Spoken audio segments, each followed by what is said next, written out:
इस्लामाबाद वार्ता पार्ट 2 को लेकर बड़ा अपडेट सामने आया है। खबर है कि ईरानी डेलीगेशन भी बातचीत के लिए राजी हो गया है। इस्लामाबाद में राउंड 2 की बैठक के लिए ईरान का डेलीगेशन भी जाएगा। भारत की डेलीगेशन ने पहले ही बातचीत के लिए ग्रीन सिग्नल दे रखा है। इस वक्त पूरी दुनिया की निगाहें ईरान के रुख पर टिकी हुई है। हालांकि ट्रंप ने एक बार फिर से ईरान पर बड़ा आरोप लगाया। ट्रंप ने कहा कि ईरान ने बार बार सीज फायर का उल्लंघन किया।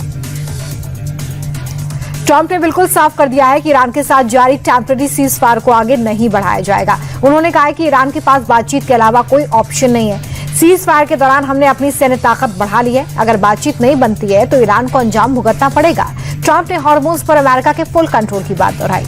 ट्रंप ने नाटो को फिर फटकार लगाई। ट्रंप ने कहा कि हमारे मिडिल ईस्ट के सहयोगी नाटो से ज्यादा अच्छे हैं। ईरान पर हमले को लेकर इजरायली प्रधानमंत्री नेतन्याहू का बयान सामने आया। नेतन्याहू ने कहा है कि ईरान ने हमेशा इजरायल को बर्बाद करने की साजिश रची। वो आज भी हमारे लोगों के कत्लेआम का सपना देख रहे हैं। ईरान ने पूरे मिडिल ईस्ट में नरसंहार के मकसद से न्यूक्लियर वेपन बनाए हैं, लेकिन हमने उनके इस प्लान को फेल कर दिया। पाकिस्तान ने भारतीय उड़ानों के लिए एयर स्पेस को 24 मई तक बंद कर दिया है। पाकिस्तान का ये बैन पहले 24 अप्रैल 2026 तक था, जिसे अब 1 महीने के लिए एक्सटेंड किया गया है। पाकिस्तानी एयरपोर्ट अथॉरिटी ने इसे लेकर नोटिस भी दे दिया है। पहलगाम आतंकी हमले के बाद तनाव के चलते पाकिस्तान ने भारत के लिए अपना एयर स्पेस बंद कर दिया था। खाड़ी देशों की यात्रा के लिए भारतीय एयरलाइंस पाकिस्तानी एयर स्पेस का इस्तेमाल करती हैं। पहले चरण के चुनावी प्रचार के आखिरी दिन अमित शाह ने पश्चिम बंगाल में धुआंधार चुनावी रैलियां की। शाह ने कहा कि 4 मई को दीदी की विदाई तय है। हम चुन चुनकर घुसपैठियों का सफाया करेंगे। ममता ने इन्हें वोट बैंक के लिए बसा रखा है और ये घुसपैठिए हमारे बच्चों के हक पर कब्जा जमाए बैठे हैं। अमित शाह ने बंगाल की जनता से वादा किया कि डबल इंजन की सरकार बनने पर कामगारों को लंबित डीए 45 दिन के अंदर दिया जाएगा। बाबरी के नाम पर तुष्टीकरण के खेल करने वालों का सफाया होगा। पश्चिम बंगाल में पहले चरण के मतदान से पहले तनाव चरम पर है। आरोप है कि प्रचार के आखिरी दिन बीजेपी उम्मीदवार अजीत कुमार जवाना पर अटैक हुआ। वेस्ट मेदिनीपुर के दातौन में टीएमसी के कार्यकर्ताओं ने लाठी डंडे चलाए। इस दौरान बीजेपी नेता का हाथ टूटा, कई कार्यकर्ता जख्मी हो गए, कई बाइकों में तोड़फोड़ हुई। दरअसल बीजेपी कैंडिडेट ने इलाके में एक बाइक रैली निकाली थी। घायलों को अस्पताल में भर्ती किया गया है। बिहार के पूर्णिया से सांसद पप्पू यादव ने पश्चिम बंगाल के बगडोगरा में के लिए प्रचार किया। इस दौरान काफिला रोककर पप्पू यादव ने ऑमलेट खाया और दुकान वाले को 500 रुपए दिए। इधर बीजेपी सांसद अनुराग ठाकुर भी पीछे नहीं रहे। उन्होंने कोलकाता में बंगाल की फेमस मछली खाई। अनुराग ठाकुर ने कहा कि जिसे जो खाना है अपनी मर्जी से खा सकता है। कांग्रेस अध्यक्ष खड़गे ने कुछ ऐसा कह दिया है जिससे सियासी बवाल बढ़ गया है। तमिलनाडु में प्रेस कॉन्फ्रेंस के दौरान खड़गे ने पीएम मोदी को आतंकी कह दिया। बवाल बढ़ने के बाद वो बैकफुट पर आए और कहा कि मेरे को तोड़ मरोड़ कर पेश किया गया। मैंने प्रधानमंत्री को आतंकी नहीं कहा, मैंने सिर्फ इतना कहा था कि प्रधानमंत्री मोदी देश के लोगों को आतंकित कर रहे हैं।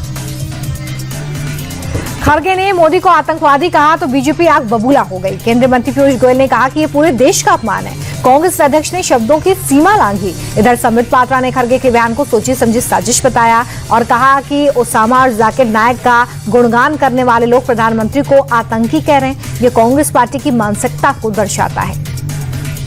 कल कांग्रेस बहुत बड़ी बैठक करने वाली है। महिला आरक्षण बिल पर पार्टी की स्ट्रैटेजी क्या रहेगी, इससे लेकर शाम 4 बजे एक मीटिंग है। इससे पहले सुबह 10:30 बजे आदिवासी और दलित विभाग की बैठक है।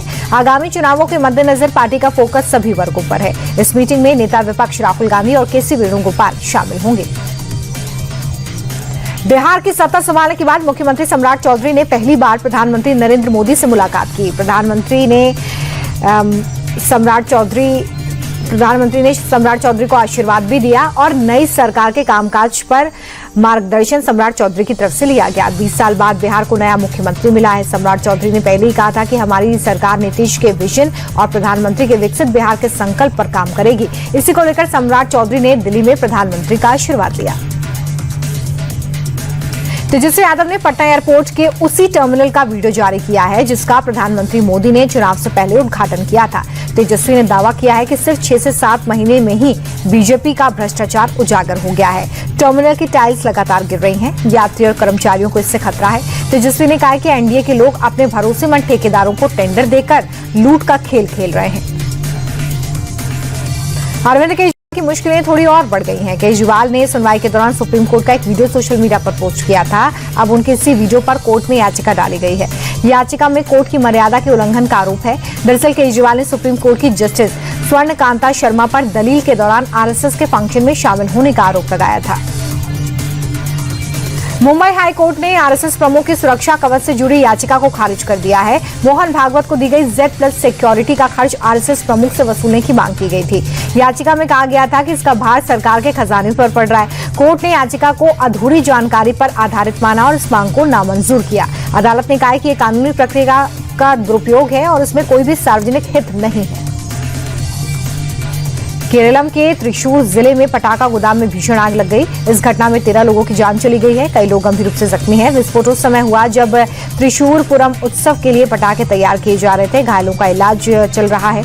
धमाका इतना ज्यादा जोरदार था कि आसपास के घरों की खिड़कियां जिन पर कांच लगे हुए थे वो टूट गए। इस हादसे पर प्रधानमंत्री की तरफ से भी गहरा दुख जताया गया है। गुजरात के अहमदाबाद में ओवरटेकिंग को लेकर हुए विवाद में एक शख्स की हत्या कर दी गई है। कार चला रहे रिजवान और समीर ने बाइक सवार धर्मेश को पीट कर मार डाला था। पुलिस ने मामले में कई एंगल से जांच की। घटनास्थल पर आरोपियों के साथ सीन को रिक्रिएट किया। आपको बता दें कि समीर और रिजवान को 2 दिन की हिरासत में भी लिया गया है। पुलिस आरोपियों से पूछताछ कर रही है। मध्य प्रदेश के कटनी में एक बारात के अंदर हाई वोल्टेज ड्रामा हुआ। आरोप है कि दोनों पक्षों के लोगों ने तेज डीजे पर नशे की हालत में उपद्रव किया। मौके पर पहुंची पुलिस पर भी पत्थरबाजी कर ली। इधर बाराती कह रहे हैं कि पुलिस वाले जबरन उठाकर थाने ले आए जिससे शादी नहीं हो सकी। पीड़ितों ने पुलिस वालों पर पिटाई का आरोप लगाया है। अब सीनियर अधिकारी पूरे मामले की जांच कर रहे हैं। यूपी के बरेली में एक शख्स को रीलबाजी करना महंगा पड़ गया। हसन खान नाम के एक व्यक्ति ने बारात में डांस कर रही हिंदू लड़कियों पर भद्दी टिप्पणी की और उसका वीडियो बनाकर सोशल मीडिया पर पोस्ट। खुद को पुलिस वाला बता रहा था। गाड़ी के अंदर बैठकर रौब जमाने की कोशिश कर रहा था।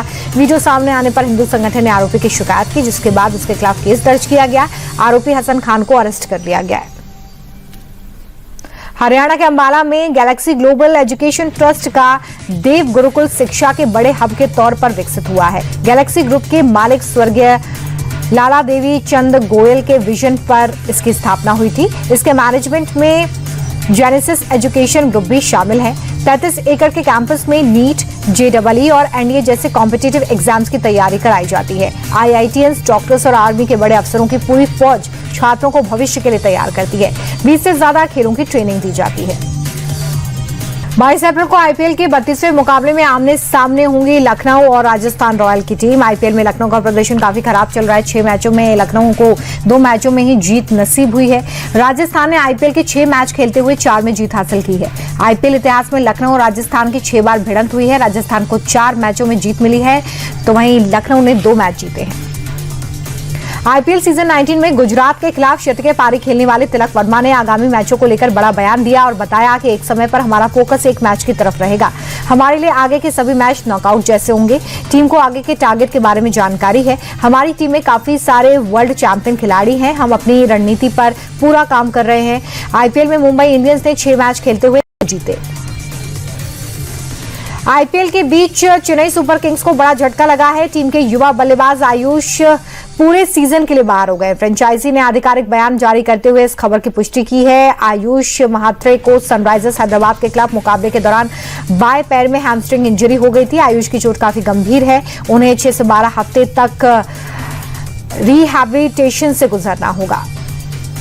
अफगानिस्तान के खिलाफ एकमात्र टेस्ट के लिए गिल, बुमराह के अलावा दूसरे बड़े खिलाड़ियों को आराम दिए जाने की संभावना है। रिपोर्ट्स के मुताबिक टीम इंडिया के सिलेक्टर सीनियर खिलाड़ियों को आराम देने पर विचार कर रहे हैं। भारत अफगानिस्तान के बीच टेस्ट आईपीएल के खत्म होने के बाद खेला जाएगा। भारतीय सिलेक्टर सीनियर खिलाड़ियों की जगह घरेलू क्रिकेट में अच्छा प्रदर्शन करने वाले प्लेयर्स को मौका दे सकते हैं। टेनिस के दिग्गज खिलाड़ी नोवाक के क्रिकेट देखने को लेकर एक बड़ा खुलासा किया है। नोवाक ने बताया कि भारतीय क्रिकेटर विराट कोहली की वजह से मैंने क्रिकेट देखना शुरू किया। विराट मेरे काफी अच्छे दोस्त हैं और मैं उनका काफी सम्मान भी करता हूं। भारत दौरे के दौरान विराट कोहली से जरूर मिलना चाहूंगा। नोवाक ने मैड्रिड में लॉरेंस स्पोर्ट्स अवार्ड के दौरान ये बात कही। आईसीसी रैंकिंग में भारत का दबदबा एक बार फिर से देखने को मिल रहा है। ताजा आईसीसी महिला T20 इंटरनेशनल रैंकिंग में भारतीय बल्लेबाजों को फायदा हुआ है। शिफाली वर्मा 2 स्थान की छलांग लगाते हुए 6ठे स्थान पर पहुंच गई हैं। भारत की स्मृति मंधाना को 1 पायदान का नुकसान हुआ है। मंधाना 4थे पायदान पर खिसक गई हैं। भारतीय टीम की कप्तान हरमनप्रीत कौर 11वें पायदान पर हैं। 22 अप्रैल को जोहान्सबर्ग में भारतीय महिला टीम के सामने दक्षिण अफ्रीका महिला टीम की चुनौती होगी।